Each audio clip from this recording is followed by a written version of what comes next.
कल्पना जल्पनार अंत घटी आज जो शारदंगा महिमा आश्रम रही महिमा आश्रम में दीर्घ दिन धरी जो लगी बाद विवाद लगी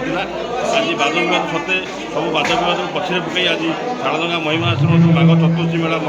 समारोह पालन करम सहित ये मठर किसी श्रद्धा रही भक्त रही ग्रामर ग्रामवासी रही सीधा सड़क आलोचना करेंगे कौन कहे दीर्घ दिन धरी मठर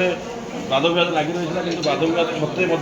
समस्त को पछरे पकई आज ग्रामवासी और मठर अंतेवासी श्रद्धा मान सहयोग आज मठर पुणी जो भाव में माघ चतुर्थी मेला पालन करने कथा आज महासमारोह पालन कौन कहे ये मठर परंपरा अनुजाई समस्ते कुल बाबा आश्रा करती भरोसा करती और समस्त विश्वास ये अंचल ये गाँव ये पारिपार्श्विक जिते लोक ये रोच समस्ते कुल बाबा आश्रा तो निष्ठा को नहीं भरोसा रखी मठर जहाँ व्यवस्था अव्यवस्था सब थिला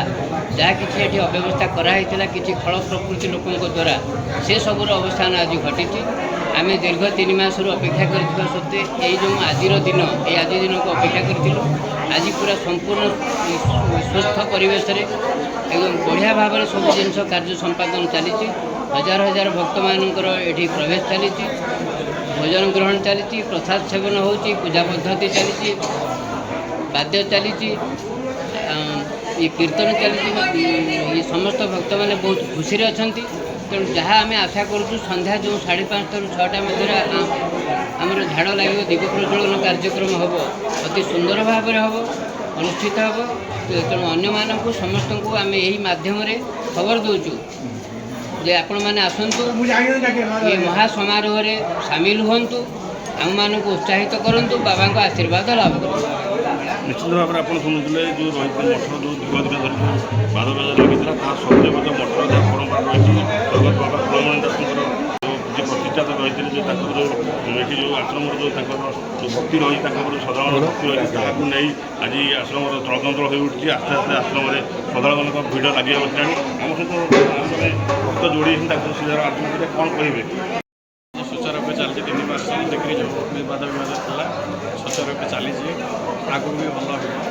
मठर समस्त ग्रामवासी अंचलवासी समस्ते सहयोग कर भक्त मैंने भी बहुत समभूम होती जहाँफल कि मठर भल चली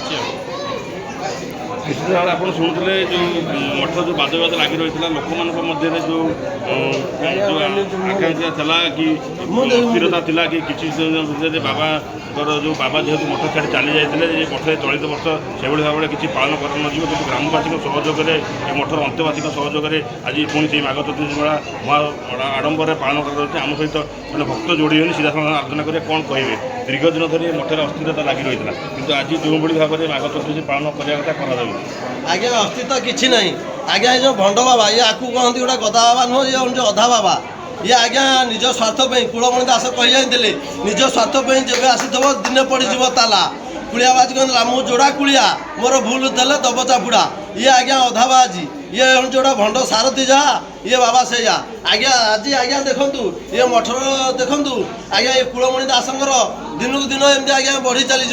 ये जी अन्याय कर सी दंड पाइब कुलमणि दास कही बर्तमान में निज स्वार्थ जब आसी पड़ज दिन ताला आज्ञा सबुदिन ताला पड़गला ये आश्रम आज्ञा आज बर्तमान माघ चतुर्दशी से शह शह मुंडिया खाई था ये भक्त मान ये बर्तमान में केते जनगहली लगी केते मुंडिया से खाई था आज आज्ञा हाजत भितर पशंती हाजत भितर आज्ञा किए पसंदी चोर टस्कर खुनी आसामी मैंने पसंदी आज आज कि भाव में आज्ञा बहुत आनंदित आज्ञा बहुत खुशी आज्ञा देखु हजार हजार 3टा बेलू आप देखिए ये लोक हाउसफुल हो आज्ञा ये आश्रम ये कुलमणि दास आश्रम ये द्वितीय चोरंदा आज्ञा ये पीठ में जी मानसिक कर जाए ता पुण्य निश्चिंत हुए आज्ञा मुझे गोटे निश्चित भाव में आप शुणुते जो मठर रही जन श्रद्धा प्रतिक्रिया रखुते आम सहित आउ जन श्रद्धा जोड़ी कौन कहे आज ठीक अच्छे आज्ञा ये बाखा मेला जो करा आपण मन किसी आवश्यकता तार लगी बहुत जन समागम ये होते आगे हे ए वर्ष आडम्बर बहुत भल हो बाबांकर अपराध पे आज से दंड भोगुंट लाउगा थाना काली रात 11टा पाखु कि जनसाधारण टी समस्ते भले आसुँच दर्शन कर प्रसाद सेवन चली अंचल चलो आपण मान दयारे यहाँ बहुत भल हो ନିଶ୍ଚିତ ଭାବରେ ଆମ ସହିତ ଜଣେ ଶ୍ରଦ୍ଧାଳୁ ଯୋଡ଼ି ହୋଇଛନ୍ତି ସିଧା ତାଙ୍କ ସହ ଆଲୋଚନା କରିବା କ'ଣ କହିବେ ଆପଣ କେତେ ଦିନ ଧରି ଏ ମଠକୁ ଆସୁଛନ୍ତି ଏ ମଠର ପରମ୍ପରା ବିଷୟରେ ଆପଣ କ'ଣ ଜାଣିଛନ୍ତି? ଆଉ ବହୁତ ଭଲ ବୋଲିକି ମୁଁ ଶୁଣିଥିଲି କିନ୍ତୁ ଏବେ ଫାର୍ଷ୍ଟ ଟାଇମ୍ ଆସୁଛି ବହୁତ ବଢ଼ିଆ ମାନେ ଖାଇବା ପିଇବା ବି ଚାଲିଛି ଭଲ ଆରାମସେ ଆପଣ କେଉଁଠୁ ଆସୁଛନ୍ତି? ଆମେ ଅସ୍ତରଙ୍କୁ ଆସିଛୁ। କ'ଣ ମଠ ବିଷୟରେ ଆପଣଙ୍କର ମଠ ବିଷୟରେ ମୁଁ ଶୁଣିଥିଲି ଭଲ ମାନେ ଜମା ଦେଖିନଥିଲି ଏବେ ଆସିକି ଅନୁଭବ କରୁଛି ବହୁତ ଭଲ ଲୋକ ବି ସେବନ ଚାଲିଛି ଲୋକ ବି ଯାଉଛନ୍ତି ଆସୁଛନ୍ତି ବହୁତ ବଢ଼ିଆ ବି ଜାଗା ବି ବହୁତ ଭଲ ଲାଗୁଛି ଯିବାକୁ ବି ଇଚ୍ଛା ହେଉନି ଏ ଜାଗାରେ। ନିଶ୍ଚିତ ଭାବରେ ଆମ ସହିତ ଆଉ ଥରେ ଶ୍ରଦ୍ଧାଳୁ ମଧ୍ୟ ଯୋଡ଼ିଛନ୍ତି ତାଙ୍କର ପ୍ରତିକ୍ରିୟା ରଖିବା କ'ଣ କହିବେ କେଉଁଠୁ ଆସିଥିଲେ ଆଉ ଆଜି ମଠ ବିଷୟରେ କ'ଣ କହିବେ? ମୁଁ 22 ବର୍ଷରେ ଆସିଛି ଠାକୁରଙ୍କର ଅଶେଷ କୃପା ଆଉ ହଜାର ହଜାର ଲୋକ ଏଠି ଆସି ଖିଆପିଆ କରନ୍ତି ସେବା ଯାହା ମାନସିକ କରେ ତାଙ୍କର ପୂରଣ ହୁଏ ଆଉ ବାବା ଆଗରୁ ଯେଉଁ କୁଳମଣି ବାବା ଥିଲେ ତାଙ୍କ ନାଁରେ ଆଜି ପର୍ଯ୍ୟନ୍ତ ଚାଲିଛି ଚାଲିବ ଏ ଦୀର୍ଘ ଶହ ଶହ ବର୍ଷ ଧରି ଚାଲିବ କୌଣସି ଅସୁବିଧା ହେବ। ନିଶ୍ଚିତ ଭାବରେ ଆପଣମାନେ ଶୁଣୁଥିଲେ ଯେଉଁ ମଠରେ ଯେଉଁ ଦୀର୍ଘ ଦିନ ଧରି ଯେଉଁ ବାଦ ବିବାଦ ଲାଗି ରହିଥିଲା ତା ସତ୍ତ୍ୱେ ମଧ୍ୟ ଆଜି ମଠରେ ମହା ଆଡ଼ମ୍ବରରେ ମାଘ ସପ୍ତଶୀ ମେଳା ପାଳନ କରାଯାଉଛି ଏବଂ ଏହି ମେଳା ଆଜି ସକାଳୁ ସକାଳୁ ଆରମ୍ଭ ହୋଇଗଲାଣି ଭକ୍ତଙ୍କ ସମାଗମ ଆସ୍ତେ ଆସ୍ତେ ଏଠି ଭିଡ଼ ହେବାରେ ଲାଗିଛି ଏବଂ ଆମ ସହିତ ମଠର ଯେଉଁ ରହିଥିଲେ ଅନ୍ତେବାସୀମାନେ ନିଜ ନିଜ ପ୍ରତିକ୍ରିୟା ମଧ୍ୟ ରଖିଲେ ଏବଂ ଏଇ ଯେଉଁ ମଠର ଯାହା ନୀତି ନିୟମ ରହିଛି ସନ୍ଧ୍ୟା ସମୟରେ ଝାଡ଼ବତୀ ଲାଗିବ ଏବଂ ସନ୍ଧ୍ୟା ସମୟରେ ଆହୁରି ଅଧିକାରୁ ଅଧିକା ଲୋକ ଆସିକି ସମାଗମ ହେବାର ମଧ୍ୟ ରହିଛି ଏବଂ ଏହାକୁ ସୁରୁଖୁରୁରେ ଚାଲିବା ପାଇଁ ମଧ୍ୟ ପୋଲିସ ପ୍ରଶାସନ ସଜାଗ ରହିଛି। ଜଗତସିଂହପୁର ବଡ଼ ଖବର।